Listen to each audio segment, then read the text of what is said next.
Despite sanctions and significant expenditures, Russia is increasing its military budget to a record $166 billion.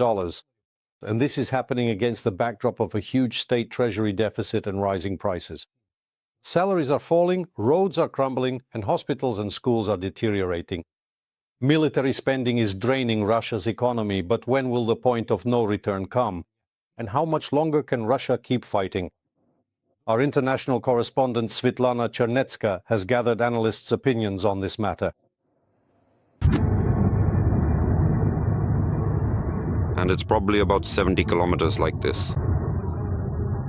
All the shoulders are packed, all the parking lots, gas stations.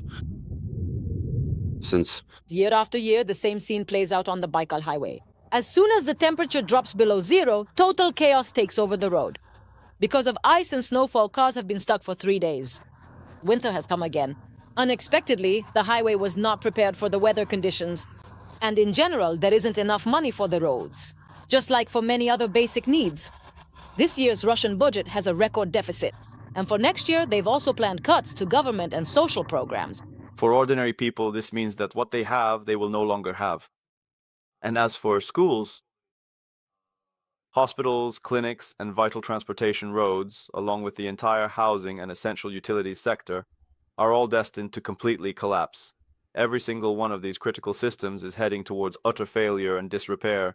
The constant pipeline ruptures, severe water main breaks, and widespread sewage bursts, coupled with the numerous collapsed houses and dilapidated buildings that are visibly falling apart, will inevitably and progressively worsen over time, leading to an even more dire situation.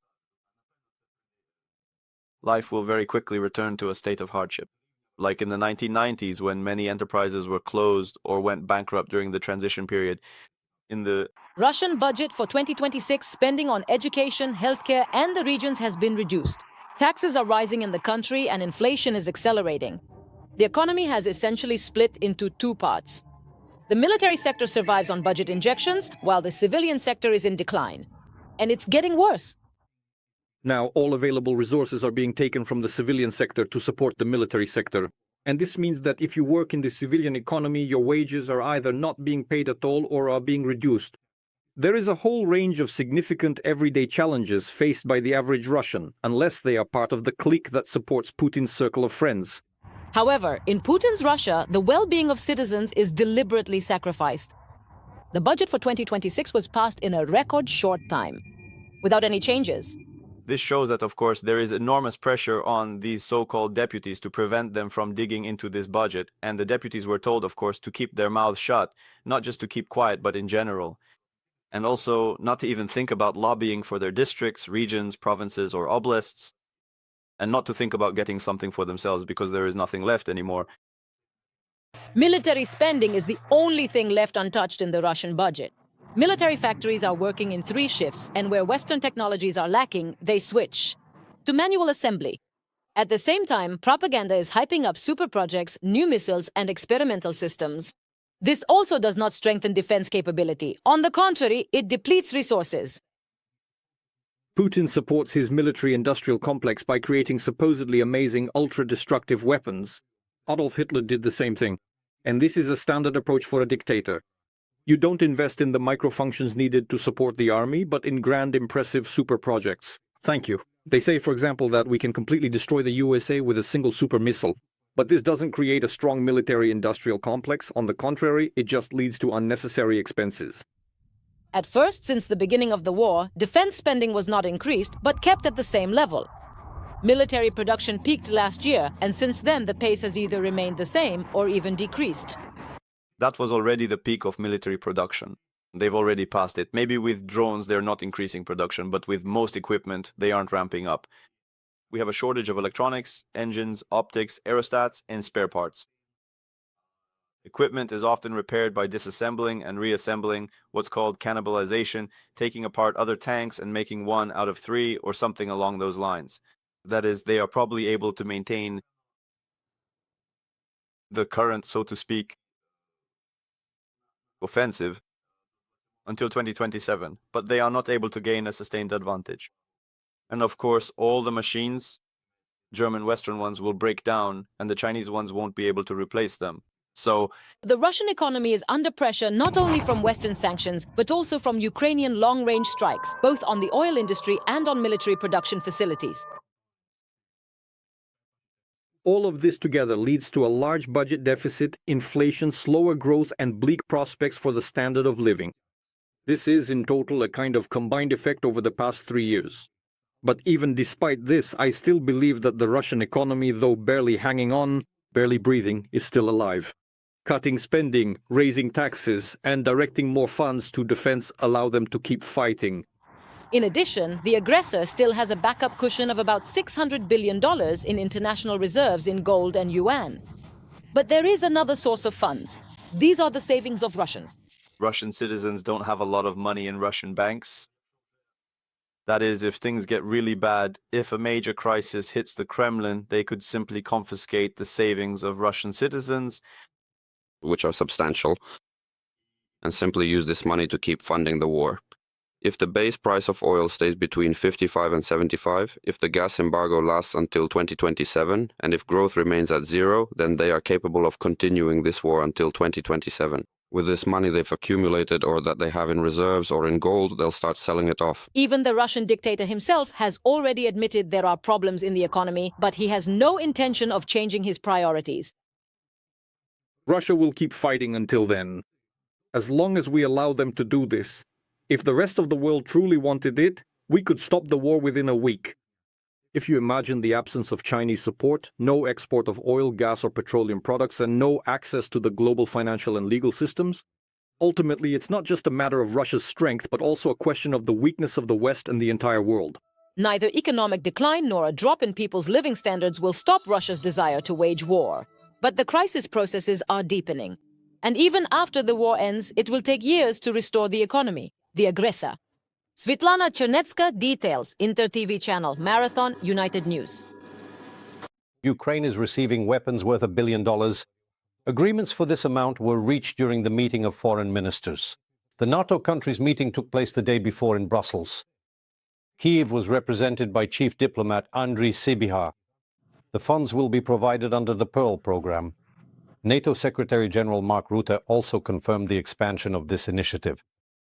Among the alliance member countries, 2/3 are already involved in programs to purchase American weapons for Ukraine. In addition, 2 more non-aligned states have joined the project. The Allies commit to providing more resources to support Ukraine. These include Canada, Germany, the Netherlands, Norway, and Poland. We have received confirmation from Australia and New Zealand that they will also contribute to Pearl. These are the first NATO partners to take such a step. This means that allies and partners have already committed to providing over $4 billion for the Pearl program, which will bring us to a total of $5 billion per year. Small arms are needed, but domestic production is currently playing a huge role as well.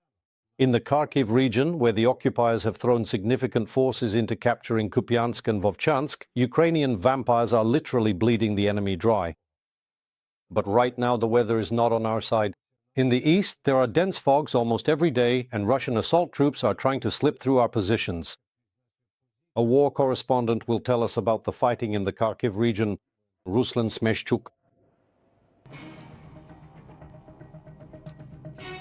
These are shots of the 58th Brigade's aerial drone unit at work. Right now, their specialists are defending Kupiansk and Vovchansk, the most dangerous sections of the front in the Kharkiv region. The General Staff of the Russian Federation has already reported to Putin that Kupiansk has been taken. This does not correspond to reality. Fighting for Kupiansk is still ongoing. There is fighting in the city. The main efforts of the Ukrainian Defense Forces, I am focusing on timely detecting sabotage and reconnaissance groups that, in small units, are trying to infiltrate every house. Near Vovchansk, the enemy continues to push the defense forces back across the Vovcha River. They can't take the city of Vovchansk head-on, so now they're trying to outflank Vovchansk from the sides. It takes us about 10 minutes in total, from deployment to the moment of takeoff. Everyone here is simply responsible for their own part. Everyone knows everything that's happening, everything that's being done, but each person carries out their own separate actions.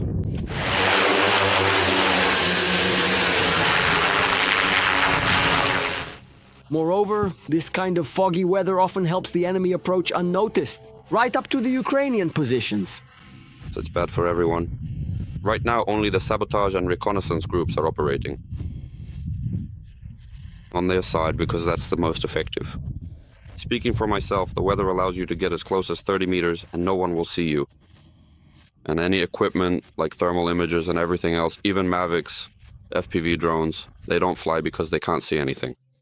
This is one of the crews operating the heavy Vampire drones. But they're not ordinary because these men are volunteers, former infantrymen and assault troops. As part of one of the DFV units, they have been fighting since the very beginning of the full-scale invasion, took part in the counter-offensive in the Zaporizhzhia region, and only relatively recently retrained as drone operators. Victor, with the call sign Harry because he resembles the younger British prince, says that the skills and qualities of an assault trooper are also useful in this frontline specialty. Intense concentration, constant deliberate eye movement, watching for possible obstacles or threats. Secondly, and perhaps most importantly, a profound sense of unwavering confidence in yourself during the intensity of assault operations. Being absolutely certain and resolute in your critical decisions and judgments. The men have already completed dozens of combat missions during which they have made over 1,000 sorties. A crew with such a drone does a great deal for the defense. We handle logistics, delivering supplies to infantry positions. We also handle mining, various types of mining, both anti-personnel and remotely triggered mines. Even barbed wire? Yes, but only when it's fully deployed, not just bundled up. Yes, we deploy it fully and set it up completely. And this is done with drones? Yes. And we also handle strikes. Various types of strikes, up to the border and even beyond. We fly across. Our longest range was 21.5 kilometers. And that's dozens of eliminated enemies and just as many destroyed enemy combat vehicles. Confirmed hits. If we're talking about enemy personnel, there are definitely more than 15 confirmed. It's just that the Vampire is a machine where you can't really count everything. We mostly target buildings, some basements, we bury infantry, and that's it. Everything there gets completely buried in the end. As for equipment, it's also around 20 units. In the summer, we had a hellish assault on our positions in the Kharkiv direction. There, basically, their vehicles were moving, a whole column was coming, and we started taking apart the MTLBs with infantry inside. And did you take out the whole column? Well, completely, yes. But that's when the weather is better than it is now. And while there are no combat sorties, the guys are busy servicing the drones. They even meet with high school students, introducing them to their work. And in the Battalion of Unmanned Systems itself, they are always waiting for motivated people, because everyone can find a position here that matches their skills and interests. In our Battalion of Unmanned Systems, there is a constant need to increase our forces and resources. As of today, the most in-demand positions are external pilots, operators, drivers and technicians. Technicians and squad commanders. For our part, we guarantee full basic military training, professional training, proper financial support and social guarantees, as well as the opportunity to choose your position and career growth. From the Eastern Front, Ruslan Smeshchuk, Vadim Rolun and Oleg Kukarsky. Details on Inter TV channel. The United News Marathon? The United Kingdom has announced sanctions against the Russian military intelligence agency known as the GRU. This happened after the release of the final report of the British investigation into the death of British citizen Don Sturgis, who was poisoned with a military-grade nerve agent.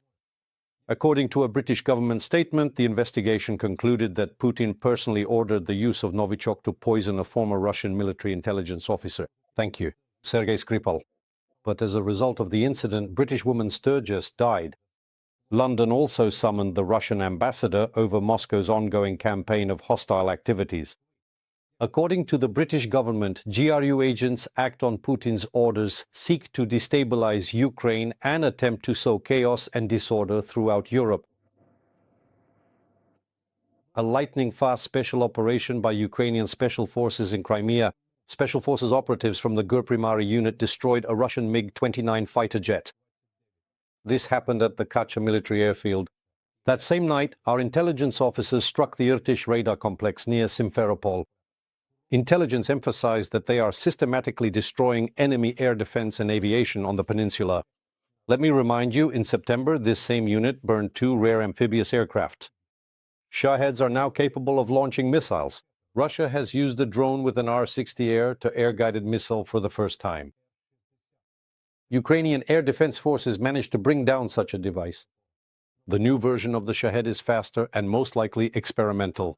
However, what was the enemy targeting? What danger do drones with missiles on board pose, and how can we protect ourselves from them? Mikhailo Menelyuk found out all of this.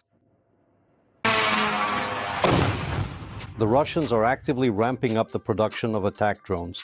According to the Ministry of Digital Transformation, in just September and October, the occupiers used nearly 11,000 UAVs against Ukraine, including Shaheds. And it is these drones that the enemy is constantly improving. They are being equipped with jet engines, remote control, and now these drones will also be able to launch missiles. They're dangerous, but it's not a major threat because firstly, these missiles are old. Secondly, they have very limited capabilities to be launched from a Shahed. Russia has used a drone with an air-launched guided missile for the first time. An R-60 air-to-air missile. These frames show the moment such a device was shot down. According to aviation experts, most likely the enemy has started hunting Ukrainian helicopters and planes. The range of this missile, if we're talking about for heat-seeking locked-on targets, the rear hemisphere of the aircraft is about 4 to 5 kilometers.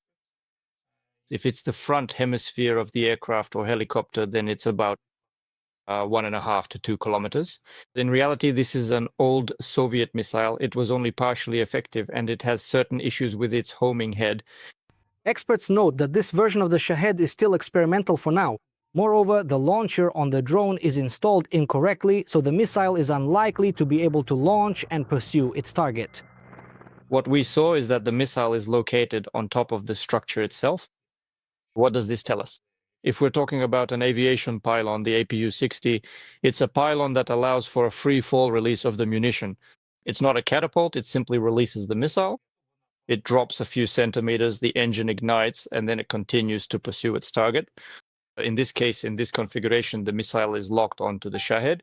Therefore, at this point, it's impossible to talk about using the missile directly as a means of attack.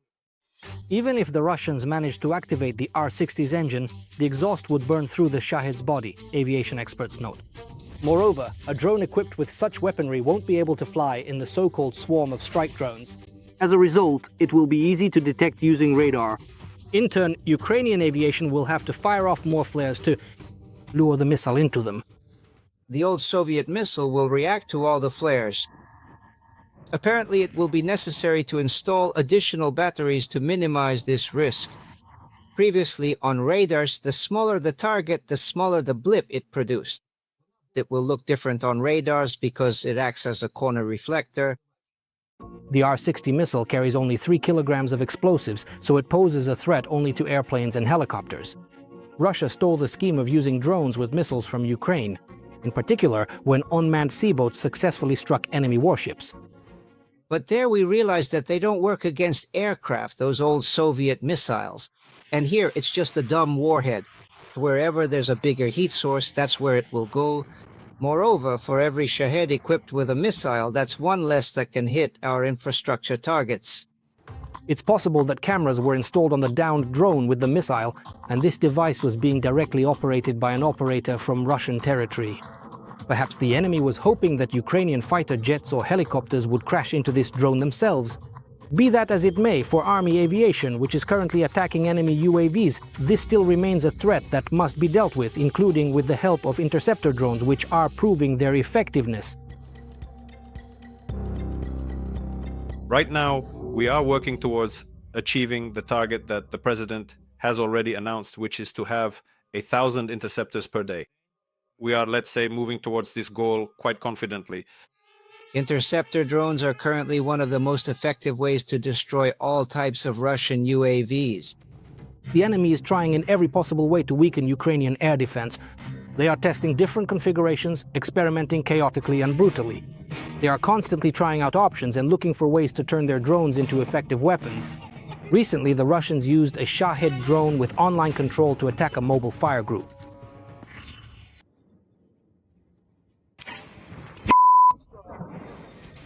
Mikhailo Menelyuk, Valentin Bilic. Details on the Intermarathon TV channel. United News.